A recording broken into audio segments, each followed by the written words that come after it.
श्री हरये नमः। श्री गुरुभ्यो नमः। नारद जी गुह्यतर त्वम पदार्थ रूप बोध से भी आगे बढ़कर कहते हैं कि गुह्यतम ईश्वर का बोध जो मुझे हो गया उसका क्या लाभ मिला और वह क्यों गुह्यतम, क्यों श्रेष्ठतम है।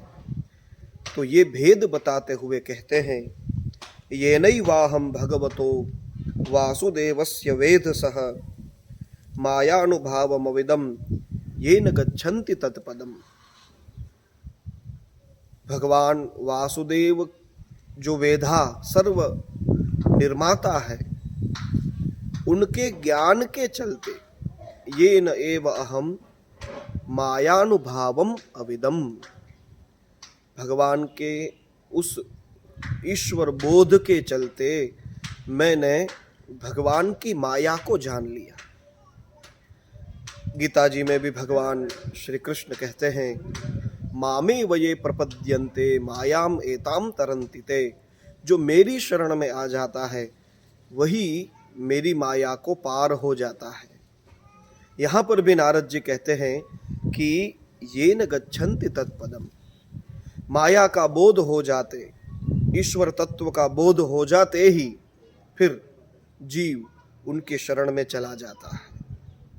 तो यह मैंने आपको जो कुछ भी सुनाया, नारद जी कहते हैं, एतद संसूचितम ब्रह्मन तापत्रय चिकित्सितम। आधिदैविक, आदि भौतिक, आध्यात्मिक त्रिविध तापों की चिकित्सितम का अर्थ करते हुए श्रीधराचार्य जी कहते हैं कि यही उनकी औषध है, यही उनकी दवा है।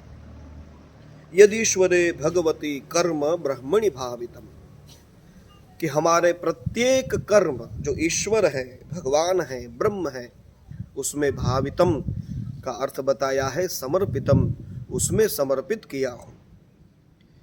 भगवती भावितम समर्पितम यत्कर्म तत् कथम भूते भगवती, वह भगवान कैसे हैं। श्रीधराचार्य जी कहते हैं, ईश्वरे, ईश्वर शब्द का अर्थ है सर्वनियंता रूप परमात्मा में हमारे कर्म समर्पित हो। एवं अपीच ब्रह्मणि, ब्रह्मणि शब्द का प्रयोग करके कहते हैं कि जो अच्युत है उस पर ब्रह्म में हमारे समस्त कर्म समर्पित किए जाए, तब फिर उस गुह्यतम भागवत तत्व का बोध प्राप्त हो जाता है। और यही मैंने आपको भगवत लीला का गायन करने को प्रेरित करने के लिए बताया है। जय श्री कृष्ण।